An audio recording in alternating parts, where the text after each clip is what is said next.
अस्सलाम वालेकुम, मैं हूं शाहजेब खानजादा। दुनिया में कोरोना वायरस से मुतासर अफराद की तादाद 10 लाख को पहुंच चुकी है।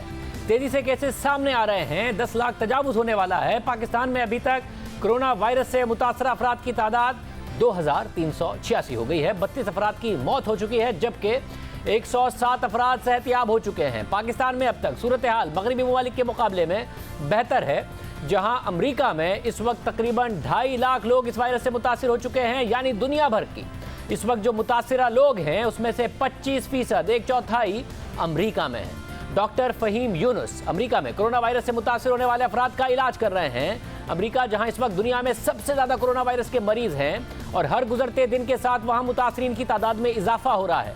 अमेरिका पहला मुल्क बना जब कल एक दिन में 1000 से ज़ायद अमवात हुई, जो कि इटली, चीन या स्पेन किसी दूसरे मुल्क में अभी तक 1000 एक दिन में अमवात नहीं हुई थी। कल अमेरिका में हुई।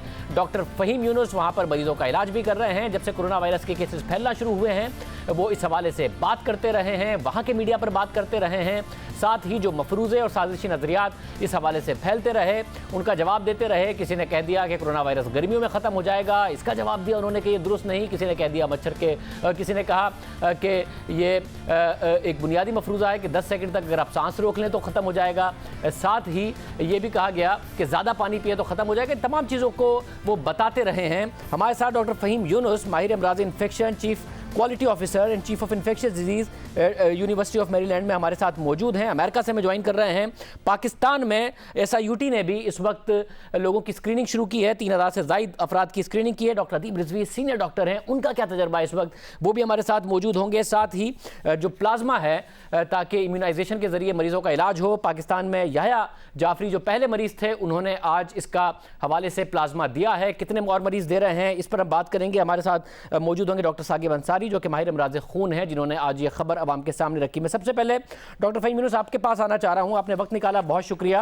आप अमेरिका में, क्योंकि ज़ाहिर है वहाँ पर मरीज़ों का इलाज भी कर रहे हैं, जो केस वहाँ रिपोर्ट हुए अभी तक अगर परसेंटेज देखी जाए अमेरिका में हम बात की, वो भी इटली और स्पेन से कम है। पाकिस्तान में अगर अभी तक अमवात की परसेंटेज देखी जाए, ये बड़ी अच्छी बात है कि यहाँ पर भी वो परसेंटेज बहुत ज़्यादा कम है, डेथ रेट बहुत ज़्यादा कम है। आप पाकिस्तान को जानते हैं, अमेरिका में इलाज कर रहे हैं। क्या इस वक्त आपको वजह समझ में आती है कि पाकिस्तान में अभी तक बहुत ज़्यादा कम है? कोई कह रहा है कि जी इम्यूनिटी पाकिस्तान में बेहतर है, बचपन में जो वैक्सीनेशन होती है इसकी वजह से बेहतर है। क्या वजह आपको समझ में आ रही?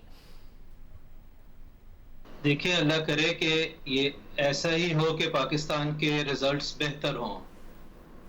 अभी तक लेकिन जब भी हमने और मुल्कों में देखा है, वो चाइना था या साउथ कोरिया था या अमेरिका था या इवन इटली था, तो शुरू में डेथ रेट्स भी कम थे, केसेस भी कम थे।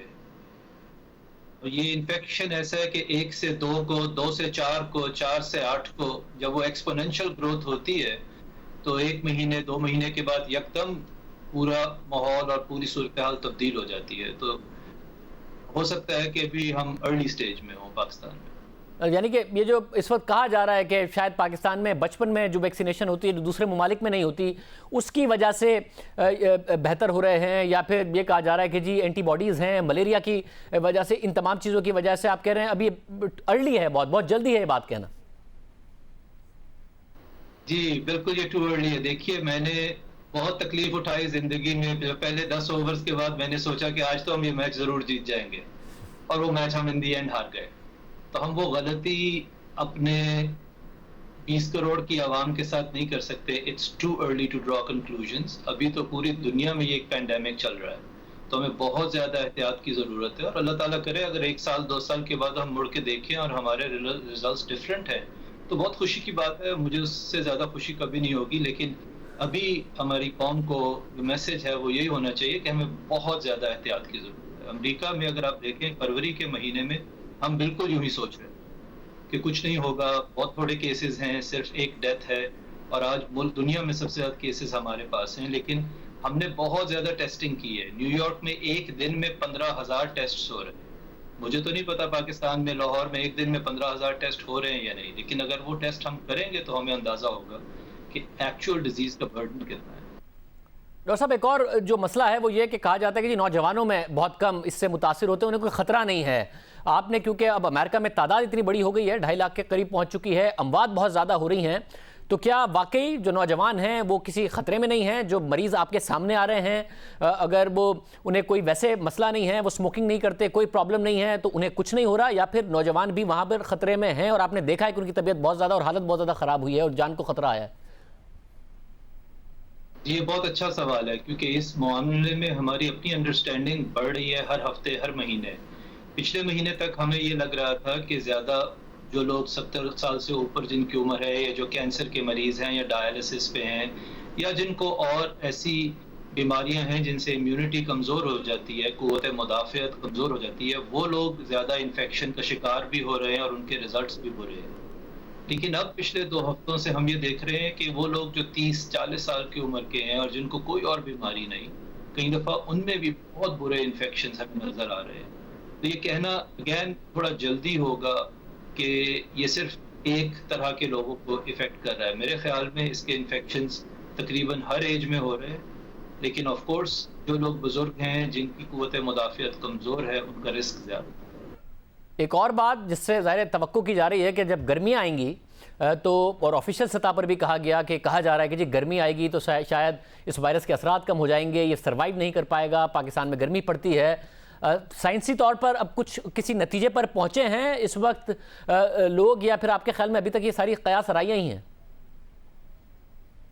जी देखिए, उम्मीद बहुत अच्छी चीज़ है, लेकिन उम्मीद एक बहुत बुरी स्ट्रैटेजी और बहुत बुरा प्लान है। हम उम्मीद के सर पे प्लानिंग नहीं कर सकते। वंस अगेन अल्लाह करे कि ऐसा ही हो, और मुझे बहुत खुशी होगी अगर मैं इसमें गलत साबित हूँ। लेकिन जहाँ तक हमारा तजर्बा है, मुझे 20 साल हो गए हैं वायरल इन्फेक्शंस को ट्रीट करते। पुराने जो इन्फेक्शियस आउटब्रेक्स थे, वो सार्स था या इबोला था या इन्फ्लुएंजा का H1N1 था, उन्हें मौसम का कोई ख़ास फ़र्क नहीं पड़ा। अगर आप इस दफ़ा भी देखिए, ये जो कोरोना वायरस आया है, सिंगापुर में काफ़ी गर्मी थी जब इसने सिंगापुर को अपनी लपेट में लिया। ऑस्ट्रेलिया और ब्राज़ील में बहुत गर्मी है, जहाँ पे अभी भी ये वायरस फैल रहा है। अमेरिका की हमारी अपनी रियासतों में, फ्लोरिडा में, टेक्सास में, फीनिक्स में तकरीबन पाकिस्तान जैसी गर्मी है, और वहाँ पे इस वक्त के इन्फेक्शंस तेज़ी से फैल रहे हैं। तो जहाँ तक हमारी साइंसी नुक्ता नज़र है, इस वक्त तक हमें कोई ऐसा रीज़न या वजह समझ में नहीं आती कि जिसकी बेसिस पे हम करोड़ों लोगों को ये तसल्ली दे दें कि गर्मी का इंतज़ार करो, ये खुद ब खुद ठीक हो जाएगा। वैसे वहाँ अमेरिका में ज़ाहिर है अब आप लोगों के पास टेक्नोलॉजी बहुत ज़्यादा आगे है, साथ ही अब आपका सैंपल साइज़ बहुत ज़्यादा बड़ा हो गया है। 2.5 लाख के करीब इस वक्त लोग मुतासिर हैं, टेस्ट बहुत ज़्यादा तेज़ी से हो रहे हैं, लिखा बहुत ज़्यादा जा रहा है। लोगों में मुसलसल कयासराइयाँ ये भी होती रहती हैं कि जी अगर आप फिजिकल डिस्टेंस एक दूसरे से कर भी लें और अपने आप को अलग थलग भी रखें, तो ये तो हवा में मौजूद रहता है इसलिए फैल जाएगा, या सरफेस पर सर्वाइव करता है। अगर कहीं पर ये गिर गया, जिस बंदे को इन्फेक्शन है, तो वायरस अगर आपने वहाँ हाथ लगाया तो उससे आपको लग जाएगा।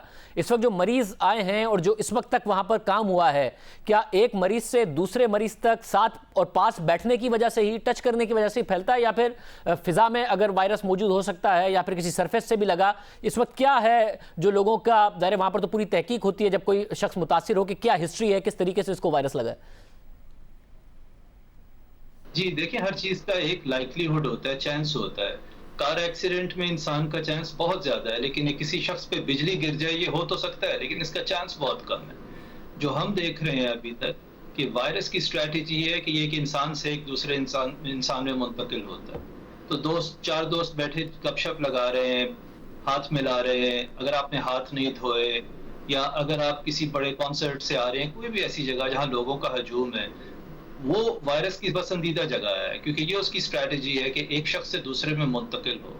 ये वायरस जानदार चीज़ नहीं है। अगर इसके ड्रॉपलेट्स, जिसको हम कहते हैं, छींकने से या खांसने से अगर वो किसी सरफेस पे गिरते हैं, मेज़ पे गिर गए, या आपके कंप्यूटर के स्क्रीन पे गिर गए, या आपके दरवाजे के हैंडल पे गिर गए, तो उस वक्त वो वायरस चंद मिनटों और घंटों का मेहमान है। उसको पता है कि अब मैंने यहाँ मर जाना है। उसको ये यकीन है कि इससे पहले कि मैं मर जाऊं, कोई काश मुझे टच कर ले और फिर मैं उसके नाक और गले के थ्रू उसके अंदर चला जाऊं। तो जो बात मैं कहना चाह रहा हूं कि लोगों को सबसे ज्यादा फिक्र इस बात की करनी चाहिए, और मैं ये इसलिए भी अर्ज कर रहा हूं क्योंकि मुझे अपने कल्चर का पता है। हम कई दफा बुरा बना जाते हैं इस बात पे कि भाई तुम मेरे से दूर हो रहे हो, तुम्हें अब मैं बुरा लग रहा हूँ, या तुम्हें मौत का ख्याल है। अजीब व गरीब कई दफा कयास आ रहा है, हम शुरू कर देते हैं। हमें इस चीज की एजुकेशन आपस में करनी है कि अगर ये वायरस 15% लोगों में कोई सिम्टम भी नहीं रखता, तो हमें एहतियात करनी है, अपने हाथ धोने, हाथ नहीं मिलाने आजकल लोगों से, फिजिकल कांटेक्ट दूर रखना है, कम से कम 6 फुट का फासला रखें आपस में एक दूसरे से।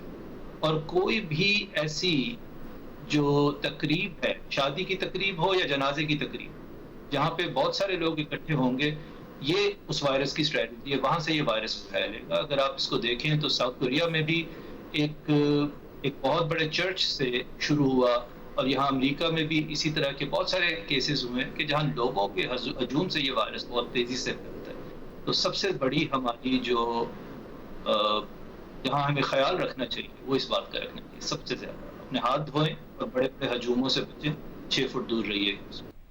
रज़ा, आपने बड़ी एक अहम मिसाल दी कि मरने के इम्कानात तो किसी भी चीज़ से हो सकते हैं, मगर ज़्यादा किससे हैं? एक्सीडेंट से भी मौत हो सकती है, बिजली गिरने से भी हो सकती है, मगर बिजली गिरने की प्रोबेबिलिटी बहुत ज़्यादा कम है एक्सीडेंट के मुकाबले में।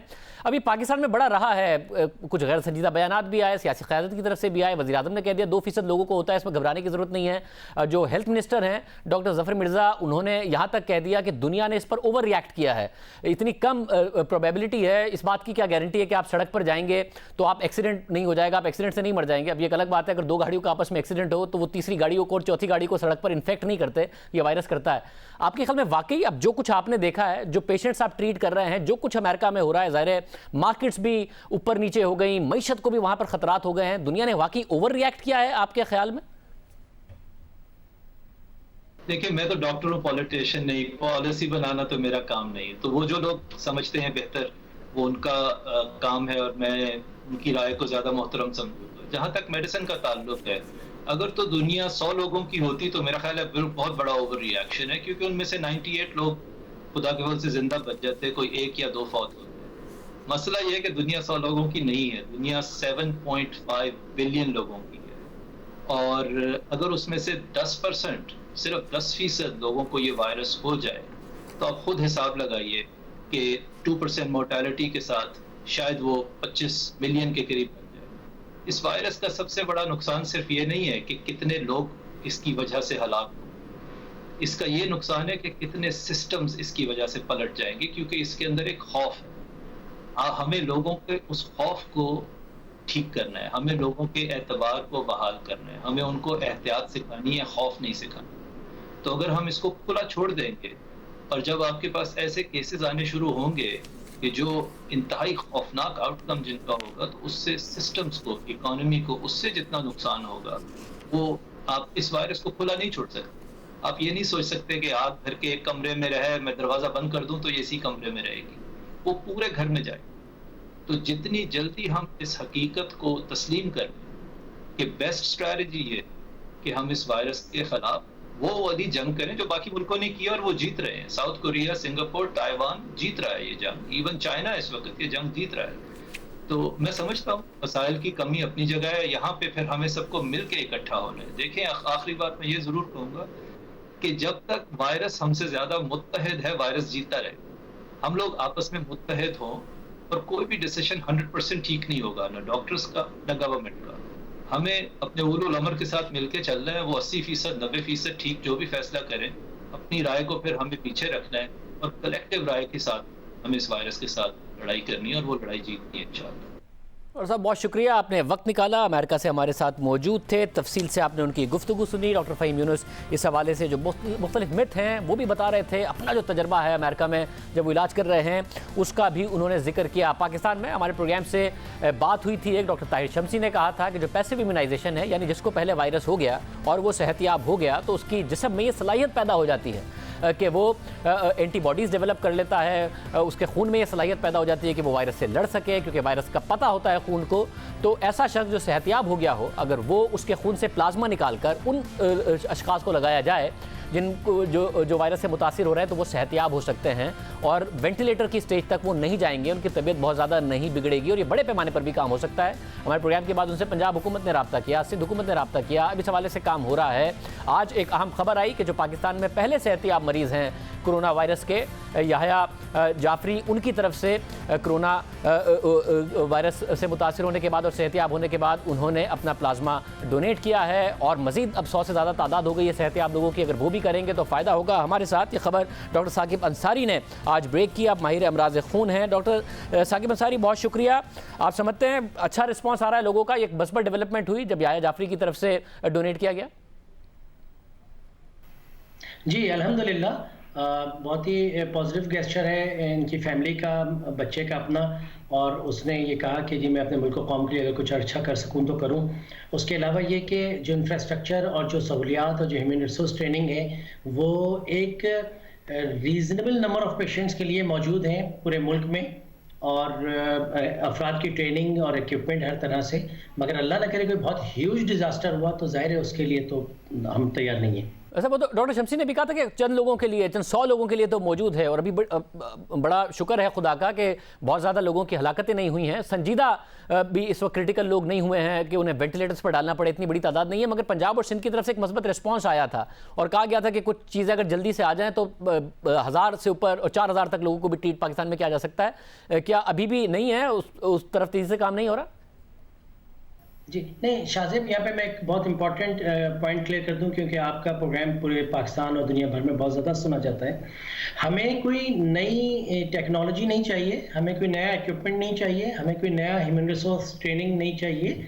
ये तमाम काम ऑलरेडी उसी इक्विपमेंट और उसी ह्यूमन रिसोर्स ट्रेनिंग पे ऑलमोस्ट किया जा सकता है जिस पे हमने डेंगू को ट्रीट किया था, जिसके ऊपर हमने जो प्लाज्मा फ्रेसिस की मशीन होती है, जो प्लाज्मा फ्रेसेस प्लेटेड फ्रेसेस की मशीन होती है, डेंगू में जो प्लेटेड हम सिंगल डोनर एक आदमी से निकाल के लगाते हैं, ये सेम प्रोसीजर है और सेम तरीके से प्लाज्मा निकाला जाता है, और इसकी भी किट्स अवेलेबल हैं। हाँ, इसकी किट्स की अवेलेबिलिटी रखना, जो किट्स है मशीनें नहीं, कीमती मशीनें नहीं, बल्कि नॉर्मल जो किट होती है जिससे प्लाज्मा निकाला जाता है, वो मशीन की स्पेसिफिक किट होती है। उसकी अवेलेबिलिटी का स्टॉक गवर्नमेंट को, इन इदारों को, इन कंपनीज को कह के इनकी मशीनों का स्टॉक एग्जैक्टली रखना चाहिए कि अल्लाह ना करे अगर कोई बड़ा डिजास्टर हुआ तो ये काम आ सकेंगे। मगर इस वक्त जो सूरत हाल है कि अगर 20, 25, 30 मरीज आईसीयू के सेटअप तक पहुंच रहे हैं तो उसके लिए तो उससे 10 गुना ज़्यादा कैपेसिटी अभी मौजूद है कि इनके लिए प्लाज्मा मैनेज किया जा सकता है पाकिस्तान के अंदर।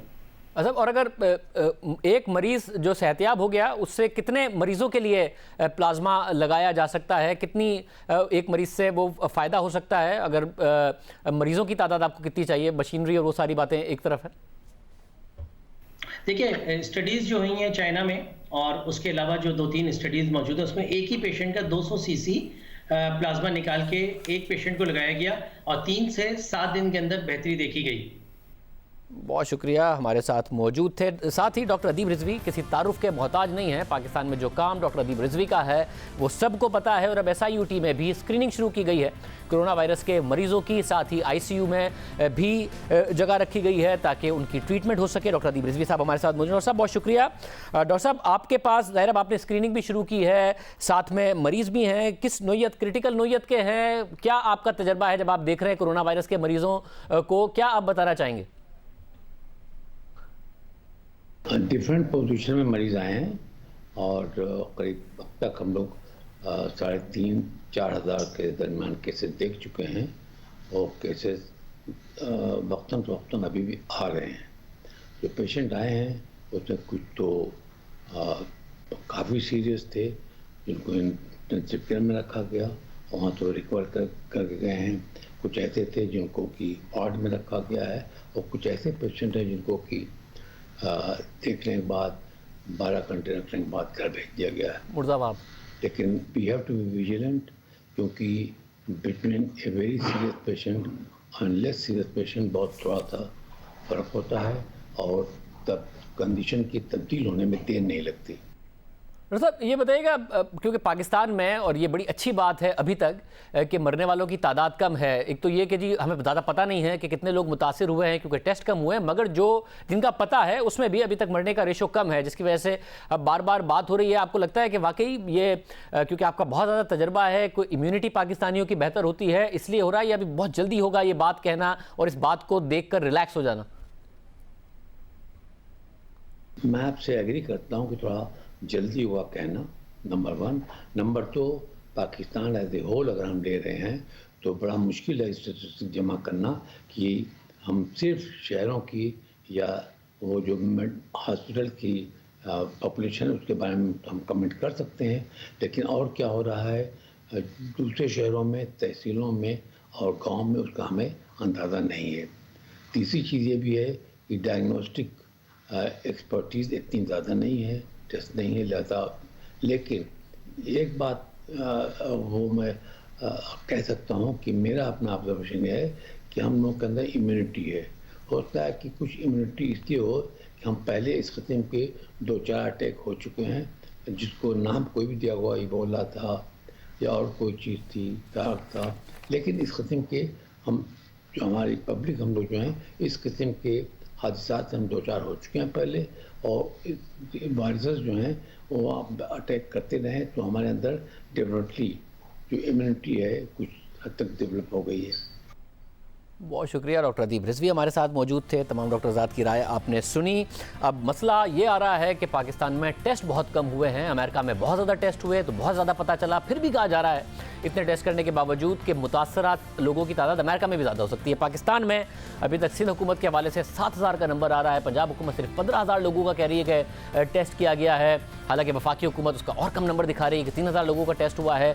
खैबर पख्तूनख्वा में 2,000 से भी कम लोगों का टेस्ट किया गया है। बलूचिस्तान में बहुत मायूस कुन तादाद है, जबकि अमेरिका में लाखों अफराद का टेस्ट किया गया, सिंगापुर में लाखों अफराद का टेस्ट किया गया ताकि तेज़ी से पता चलाया जा सके कि कितने लोग मुतासिर। जनूबी कोरिया में लाखों अफराद का टेस्ट किया गया। हमारे साथ इस वक्त मुर्जा वहाब मौजूद हैं, तर्जुमान सिंध हुकूमत, साथ ही डॉक्टर यास्मीन राशिद साहिबा मौजूद हैं, वज़ीर सेहत पंजाब। हमारे साथ तैमूर सलीम खान साहब मौजूद होंगे, वज़ीर सेहत खैबर पख्तूनख्वा। उन तीनों से इस हवाले से बात करेंगे। सबसे पहले मुर्जा वहाब साहब, बहुत शुक्रिया। मुर्जा साहब, टेस्ट आप लोगों ने शुरू में बहुत तेज़ी से किए थे और अब ये महज 7,000 का जो नंबर है, क्या वजह है कि पंजाब 15,000 तक पहुंच गया, आपकी तरफ से टेस्ट ज़्यादा नहीं किए गए?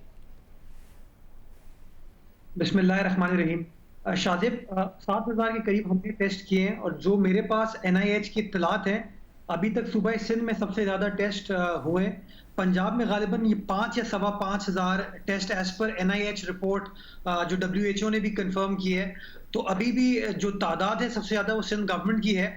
मैं दिक्कत आपको बताता हूँ जो हमें आ रही है वो ये कि पहले तो हमें प्रॉब्लम था कि हमारी टेस्टिंग कैपेसिटी इतनी नहीं थी। तकरीबन कोई डेली हम 200-225 टेस्ट कर रहे थे। हमने उस कैपेसिटी को बढ़ाया है और अब हम सूबा सिंध के अंदर डिफरेंट लेबोरेटरीज में तकरीबन कोई 1800 टेस्ट डेली की बुनियाद पर करने की कैपेसिटी हमारे पास है। लेकिन अभी भी हम डेली जो टेस्ट कर पा रहे हैं वो 600-650 टेस्ट हैं। उसकी वजह शाजिब ये है कि हमारे पास जो टेस्टिंग किट्स हैं वो वाफिर मिकदार में अवेलेबल नहीं है। हम पिछले दिनों में ज़्यादा टेस्ट इसलिए कर पाए थे कि सिंध गवर्नमेंट ने इंग्लैंड से इजाफी टेस्ट को तकरीबन कोई 10,000 क्वांटिटी थी टेस्ट की, जिसको हमने इंपोर्ट कर लिया था। तो जिसकी वजह से हमने ज़्यादा फुर्ती दिखाई और तेज़ी से हम ज़्यादा टेस्ट कर पाए थे। लेकिन अभी हमें सप्लाई का शॉर्टफॉल का सामना है। इंटरनेशनल ट्रैवलिंग बंद है, फ्रेट हमें आ नहीं पा रही है, जिसकी वजह से मजीद टेस्ट हमें नहीं मिल पा रहे। तो उम्मीद है कि 4 अप्रैल को एक कंसाइनमेंट हमारा आ जाएगा, जिसके बाद हम वापस वफाकी हुकूमत ने तो कहा ना कि 2 लाख से ऊपर इस वक्त हमारे पास सलाहियत हो गई है टेस्टिंग करने की और 9 लाख तक पहुंचने वाली है थोड़े टाइम में। तो आप लोगों को क्या वो टेस्टिंग किट्स नहीं मिली है वफाकी हुकूमत की तरफ से? मैं शादिब इन हालात में गुरेज करूंगा कोई इस तरह की बेजा तनकीद के ऊपर, बट मैं समझता हूं कि जो ज़मीनी हक़ाइक़ हैं वो मैंने आपके सामने शेयर किए हैं कि हम 1800 टेस्ट करने की कैपेसिटी, इंस्टॉल्ड कैपेसिटी सूबा सिंध के अंदर है। और हमें जो कुल टेस्टिंग किट मिली थी फेडरल गवर्नमेंट से गालिबन 2,800 के करीब थी। बाकी 10,000 टेस्ट हमने खुद इंपोर्ट किए थे। अभी भी जो मेरे पास इत्तलात हैं वो ये है कि जो चीन से हमें टेस्टिंग किट्स आई हैं उसमें VTMs अवेलेबल नहीं है, स्वैब अवेलेबल नहीं है, जिसकी वजह से इफेक्टिवली हम टेस्ट नहीं कर पा रहे।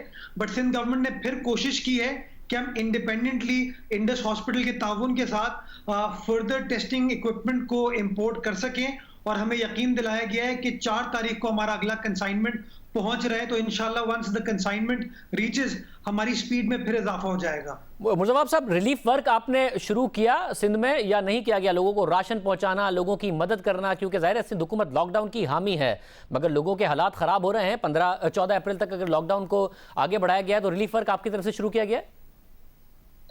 शादिब साहब, इसमें 2 चीजें हैं। सिंध गवर्नमेंट ने पहले दिन ही फैसला किया था कि जो लोग मुतासरा होंगे इस फैसले से उनको लुक आफ्टर करना हमारी जिम्मेदारी होगी और हम भरपूर कोशिश करेंगे कि उनको लुक आफ्टर कर सकें। बट इम्पॉर्टेंट चीज ये थी कि जो हकदार लोग हैं, जेन्युइन लोग हैं, उनको वो पैसे और रकम या जो फैसिलिटी है वो ट्रांसफर हो। तो पहली फुर्सत में जो हमने काम किया वो ये था कि हमारे पास 1 लाख खानदान थे जो कि ज़कात डिपार्टमेंट के साथ रजिस्टर्ड थे। हमने पहली फुर्सत में 60 करोड़ रुपए का अमाउंट डिसबर्स किया उन 1 लाख फैमिलीज को, जो कि उन फैमिलीज को मिल चुका है। पर खानदान 6,000 रुपए ट्रांसफर किया गया, जो कि उन खानदानों ने अब अल्हम्दुलिल्लाह अवेल कर लिया है। दूसरे फेज में हमारा टारगेट ये है कि हम एक SMS सर्विस के थ्रू लोगों को रजिस्टर करें और रजिस्टर करने के बाद उनको पैसे जो है वो कैश ट्रांसफर कर सकें। और फेडरल गवर्नमेंट ने भी इसी चीज का ऐलान किया है। पिछले दिनों जो हमारी वफाकी हुकूमत से मीटिंग हुई थी, चीफ मिनिस्टर साहब ने प्राइम मिनिस्टर को रिक्वेस्ट की थी कि इसके अंदर एक कोऑर्डिनेटेड टीम एफर्ट होनी चाहिए फेडरल गवर्नमेंट की और प्रोविंशियल गवर्नमेंट की, और हमें मिलकर ये पैसे डिसबर्स करने चाहिए। फेडरल गवर्नमेंट ने हमारी बात से इत्तेफाक किया और होपफुली अब जो ये सेकंड इंस्टॉलमेंट लोगों को जाएगी, ये फेडरल गवर्नमेंट और प्रोविंशियल गवर्नमेंट के इश्तराक से ताउन के साथ जाएगी। और मुर्तज़ा साहब, इस बात का ज़ाहिर है आपको इदराक है ना कि ऐसा ना हो कि ये अगर प्रोलॉन्ग करता है शटडाउन या लॉकडाउन तो लोग भूख से मरना शुरू हो जाएं, तो लोगों की भूख, राशन, क्योंकि अगर कोई प्राइवेट सतह पर करे तो लोगों का जो रश लग जाता है, हमने देखा क़ायदाबाद में क्या हुआ। इसलिए सिंध हुकूमत को इस बात का इदराक है, वो ख्याल रखे हुए है कि लोग भूख से ही ना मरने शुरू हो जाएँ, उनका ख्याल रखा जाए, क्योंकि ये ज़्यादा लंबा टाइम नहीं चल सकता लॉकडाउन। मैं शाजिब साहब आपकी बात से 100% अग्री करता हूँ कि हमें कोरोना से बचाते बचाते लोगों को भूख का इशू ना हो जाए। लेकिन मैं आपको, जो हम भी एटमॉस्फेयर देख रहे हैं, जो हम भी ऑन ग्राउंड चीजें देख रहे हैं, वो ये है कि जो हमारे फलाही इदारे हैं, जो मुखैर हजरात हैं, लोग प्राइवेटली जोग दर जोग एक दूसरे की मदद कर रहे हैं। और अभी ऐसा भूख का इशू उस पैमाने पर नहीं आया, बट मैं इस बात को एक्सेप्ट करता हूं कि भूख एक इशू है जिसको रिजॉल्व करने के लिए सिंध गवर्नमेंट फेडरल गवर्नमेंट के साथ मिलकर काम कर रही है। फेडरल गवर्नमेंट, सिंध गवर्नमेंट ने इत्तफाक किया है कि मिलकर वो कैश डिस्बर्समेंट की जाएगी ताकि जेन्युइन जो मुस्तहिक लोग हैं उनको पैसे पहुंचे और उनको हम रिलीफ पहुंचा सकें।